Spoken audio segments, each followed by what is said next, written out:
की जो घटना है बहुत ज़्यादा पीड़ादायी है, बहुत ज़्यादा पीड़ादायी है। जिस तरह से समाज के अंदर विकृति फैलती जा रही है, जिन लोगों ने हमारी हाथरस की बेटी के साथ इतना अमानवीय कृत्य किया,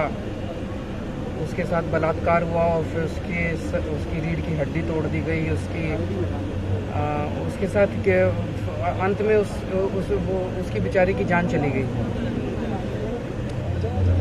एक तरफ तो उन वहशियों ने उस बच्ची के साथ हद से ज़्यादा जाके उन्होंने उसके साथ वहशीपना किया और उसकी जान ले ली, उसकी अस्मिता छीन ली। और दूसरी तरफ उसके साथ जिस तरह से सत्ता पक्ष ने व्यवहार किया उस बच्ची के साथ, उसके पूरे परिवार के साथ। हिंदू धर्म में हम लोग कहते हैं, हमारे यहाँ रात को कभी भी अग्नि नहीं दी जाती है, लेकिन उसको रात को ही जला दिया गया।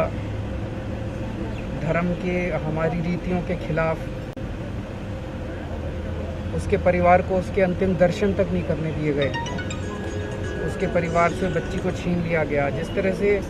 एक तरफ तो उन वहशियों ने उसका बलात्कार किया, लेकिन जिस तरह से सत्ता पक्ष ने उसके पूरे परिवार को और उस बच्ची के साथ व्यवहार किया, वो अच्छी बात नहीं है। हम जनतंत्र में रहते हैं और सत्ता में रहने वाले लोगों को ये भूलना नहीं चाहिए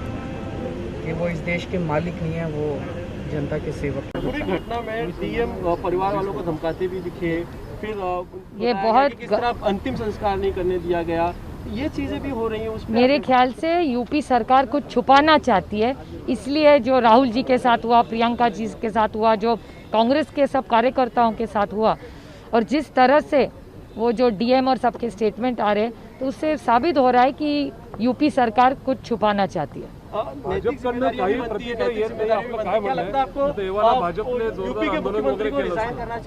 बिल्कुल, यूपी के अगर उनसे, मैं देख रही हूँ 2 दिन में 3 बलात्कार उनकी केसेस मीडिया में आई है,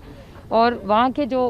होम मिनिस्टर है या और जो झूठ भी जो आ रहा है, वो सीधे बात बयान नहीं दे रहे हैं यूपी के सरकार, ना उनके होम मिनिस्टर का या चीफ मिनिस्टर का कोई स्टेटमेंट आया है। मैं प्रधानमंत्री से विनती करूंगी कि उन्होंने इसकी एक डिटेल इंक्वायरी करनी चाहिए, और अगर महिला सुरक्षितता में अगर ये योगी सरकार यूपी में काम नहीं कर पा रही है तो उन्होंने रेजिग्नेशन देना चाहिए।